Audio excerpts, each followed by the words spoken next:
Friends, welcome है आपका अपने YouTube चैनल ब्रिलियंट शिक्षा बेनिता चंद्रा में। तो दोस्तों, आज की वीडियो मेरे उन बच्चों के लिए बहुत ज्यादा स्पेशल होने वाली है जो 10th क्लास के मैथ के फाइनल एग्जाम के लिए जाने वाले हैं। तो देखिए बेटा, आपके पास 2 या 3 दिन जो बचे हैं, इसमें आप लोगों ने किस तरह से रिवीजन करनी है, क्या आपकी स्ट्रेटेजी होनी चाहिए, क्या आपकी टैक्टिक्स होनी चाहिए फुल मार्क्स लेने के लिए, उसके बारे में हम लोग बात करेंगे। अगर आप चैनल पर नए हैं तो चैनल को लाइक शेयर सब्सक्राइब करके बेल आइकन को प्रेस जरूर कर दें। तो चलिए बात करेंगे अब ये जो बाकी के दिन मेरे बचे हैं, इस दिनों में मैं किस तरह से तैयारी करूं और किस तरह से मैं अच्छे नंबर लेके आऊं, तो उसके बारे में ही बात करेंगे। तो देखिए, सबसे पहली बात जो है, आपको करना क्या है। सबसे पहला काम करना है आपने रिवीजन। तो देखिए, बहुत ज्यादा इंपॉर्टेंट है कि आपने जो सिलेबस अभी तक रिवाइज किया है, जो भी सिलेबस आपने कंप्लीट किया है पूरे साल भर में, आपने उस सिलेबस को, अब जो टाइम है वो सिर्फ आपकी रिवीजन के लिए। तो आपने करना क्या है, जितना भी सिलेबस आपने कंप्लीट कर लिया है उसको आपने रिवाइज करना है और बार बार रिवाइज करना है। अब क्या रिवाइज करें उसके बारे में बात करते हैं। तो बेटा, आपने रिवीजन के लिए ध्यान रखना है कि आपकी एनसीईआरटी जो है वो सबसे इंपॉर्टेंट बुक है।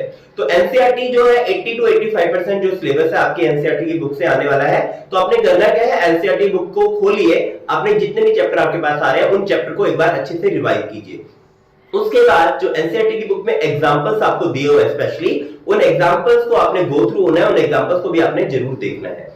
तीसरी बात, आपने जो करना क्या है, वो क्या करना है, एनसीईआरटी बुक के बाद आपने कोई भी एक सैंपल पेपर ले लीजिए। उस सैंपल पेपर में से जो आपके लेवल के जो क्वेश्चंस हैं उनको आपने जरूर कर लेना है। अब देखिए, मैं लेवल क्यों बोल रहा हूं, देखिए कुछ बच्चे ऐसा हो सकते हैं वो थोड़े से मैथ में वीक हो या फिर उनको मैथ थोड़ा डिफिकल्ट लगता हो। तो आपने क्या करना है बेटा, जो ज्यादा डिफिकल्ट वाले क्वेश्चन उनकी तरफ नहीं जाना, आपने जो आपको लगता है जो इजीली आपको समझ आ रहा है उन क्वेश्चन को एक बार गो थ्रू होना है, उनको एक बार देखना है।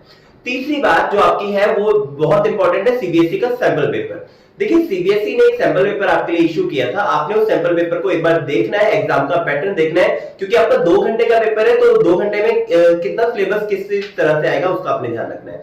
तीसरी इंपॉर्टेंट बात, जो आपका कट सिलेबस है, बहुत सारे बच्चे जो कट वाला सिलेबस है उसको देखते नहीं है और वो सारे सिलेबस के पीछे लगे रहते हैं। तो बेटा, ये बहुत इंपॉर्टेंट ध्यान रखनी है। बहुत सारे चैप्टर्स में से बहुत सारा जो टॉपिक्स है वो हटा दिए गए हैं, तो आपने उन टॉपिक को नहीं करना है, क्योंकि वो एग्जाम में आपसे नहीं पूछे जाएंगे, उन पर अपना टाइम वेस्ट नहीं करना है। तो जितना भी आपका कट वाला सिलेबस है वो आपने नहीं करना है। अब उसकी बात करते हैं सबसे इंपॉर्टेंट। देखिए, एग्जाम तो जिंदगी भर होते रहेंगे और होने भी चाहिए और होंगे ही, लेकिन सबसे जरूरी है हमारी सेहत।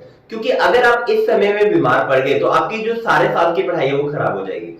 तो बेटा, सबसे इंपॉर्टेंट बात है, गर्मी भी बहुत ज्यादा है, आपने अपनी सेहत का बहुत ज्यादा ध्यान रखना है, अपने खान पीन का ध्यान रखना है, और सबसे इंपॉर्टेंट अपनी नींद। बेटा, अपनी प्रॉपर नींद लेनी है। ये नहीं है कि मैथ्स का पेपर है तो टेंशन लेके आपने बैठ जाना है। सिंपल एक पेपर है, कोई इतना बड़ा भूत उसे आपने नहीं बनाना अपनी लाइफ के लिए।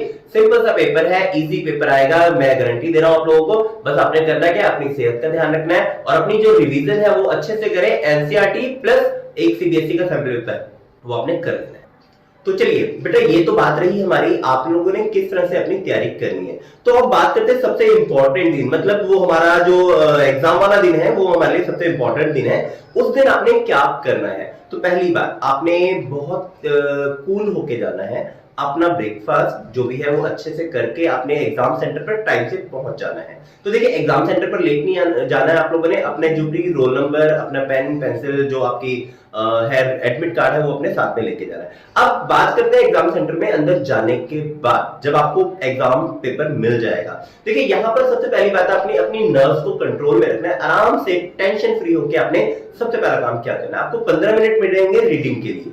तो उस 15 मिनट में आपने क्या करना है, सारे section A B C D जितने भी 4 सेक्शन है उन 4 सेक्शन को आपने अच्छे से पढ़ लेना है। उसके बाद आपने क्या करना है, उसके बाद आपने डिसाइड करना है कि कौन सा सेक्शन है जो आपको बहुत अच्छे से आता है।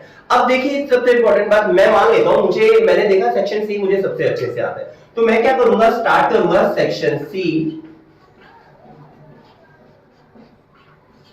तो सेक्शन सी के बाद मैं इसका मान लेते हैं, इसका जो पहला क्वेश्चन है वो क्वेश्चन है क्वेश्चन नंबर 21।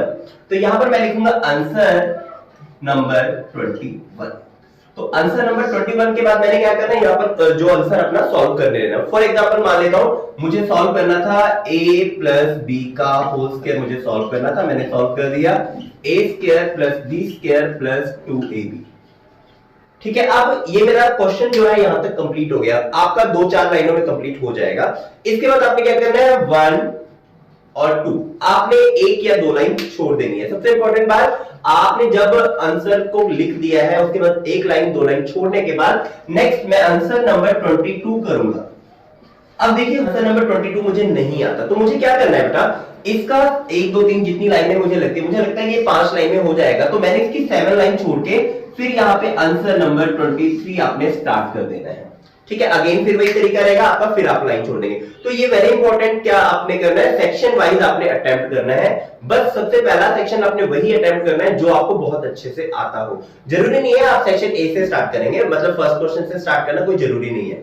बस ध्यान रखना जो भी पहला सेक्शन आप करेंगे वो बहुत अच्छे से करेंगे, उसके बाद हर क्वेश्चन आप सेक्शन वाइज ही करेंगे। ठीक है, वेरी इंपॉर्टेंट बात। दूसरी चीज आपने लाइन छोड़नी है। तीसरी चीज, जो क्वेश्चन आपको नहीं आता उसका क्या करें, तो बेटा उसके लिए आपने क्या करना है, बाई चांस मान लेते कोई क्वेश्चन मुझे नहीं आता बट मुझे पता है उसकी फिगर बन सकती है, तो आप फिगर बनाइए। फिगर आपने पेंसिल से बनानी है। दूसरा, मुझे लगता है उसका कोई फॉर्मूला यूज हो रहा है तो आप उसका फॉर्मूला लिख दीजिए। तीसरी चीज, मुझे लगता है कि उसमें कोई गिवन टू प्रूफ मैं लिख सकता हूं, तो आप गिवन टू प्रूफ आप लिख दीजिए, क्योंकि मैथ में आपको स्टेप वाइज नंबर मिलने हैं और मैथ में जितना हम लोग नंबर चुरा सकते हैं उतने हमने नंबर चुराने हैं, क्योंकि यही नंबर हमारी परसेंटेज को बनाएंगे। तो इसलिए बेटा याद रखना है कि अगर कोई क्वेश्चन आपको नहीं आता है वो फिर भी अटेम्प्ट करना है। अटेम्प्ट करने का तरीका मैंने आपको बता दिया। अगर उसका कोई फॉर्मूला आपको याद है तो फॉर्मूला आपने लिख देना है, उसकी कोई फिगर आपको बनती है तो आपने फिगर लिख देनी है, उसका गिवन टू प्रूफ या कुछ भी जो आपको लगता है उसमें से क्वेश्चन में आपको समझ आया वो अपने वहां पर लिख देना है। बट आपने करना क्या, पूरा का पूरा जो क्वेश्चन पेपर है वो अटेम्प्ट करना है। अब मैथ में जो सबसे बड़ी प्रॉब्लम होती है वो होती है कैलकुलेशन की। देखिए मान लीजिए मैं एक क्वेश्चन कर रहा हूं, उसकी कैलकुलेशन कहीं पे अटक गई है, तो बच्चे क्या करते हैं, आम तौर पर एग्जाम में बच्चे उस कैलकुलेशन को निकालते रहते हैं। बेटा याद रखना, कैलकुलेशन का एक नंबर आपका कट जाएगा, लेकिन अगर आप उसकी कैलकुलेशन को करते रहोगे, बाई चांस वो गलत हो गई तो एक नंबर तो आपका गया गया। लेकिन होगा क्या, जो टाइम है वो बहुत ज्यादा प्रीशियस है, आपका बहुत ज्यादा कीमती है। वो टाइम आप जो अगले क्वेश्चन को दे सकते हो वो उस क्वेश्चन पे आपने वेस्ट कर दिया। तो क्या करना है आपने, अगर किसी क्वेश्चन की कैलकुलेशन पे आप कहीं अटक जाते हो तो बेटा कैलकुलेशन के लिए आपने 2-3 लाइनें फिर छोड़ देनी है, 4 लाइनें छोड़ दीजिए, 5 लाइनें छोड़ दीजिए, जितना आपको लगता है। कैलकुलेशन की लाइन छोड़ दीजिए, अगला क्वेश्चन अटेम्प्ट कीजिए, जब आपके बाद में टाइम बच जाए उसको बाद में अटेम्प्ट कर लेना। तो याद रखना कैलकुलेशन पे अटकना नहीं है। कैलकुलेशन अगर कहीं पर नहीं निकल रही है तो उसको वहीं छोड़ के आप अगले क्वेश्चन पे मूव ऑन कर जाइए। सबसे इंपॉर्टेंट बात, सेक्शन वाइज आपने पूरा पेपर अटेम्प्ट करना है और उम्मीद करता हूं ये आप जो टिप्स मैं आपको दी है ये आपको हेल्पफुल रहेंगी आपके एग्जाम के लिए और आप बहुत अच्छा स्कोर करेंगे। All the best. इसी के साथ अभी वीडियो को खत्म करते हैं। Thank you.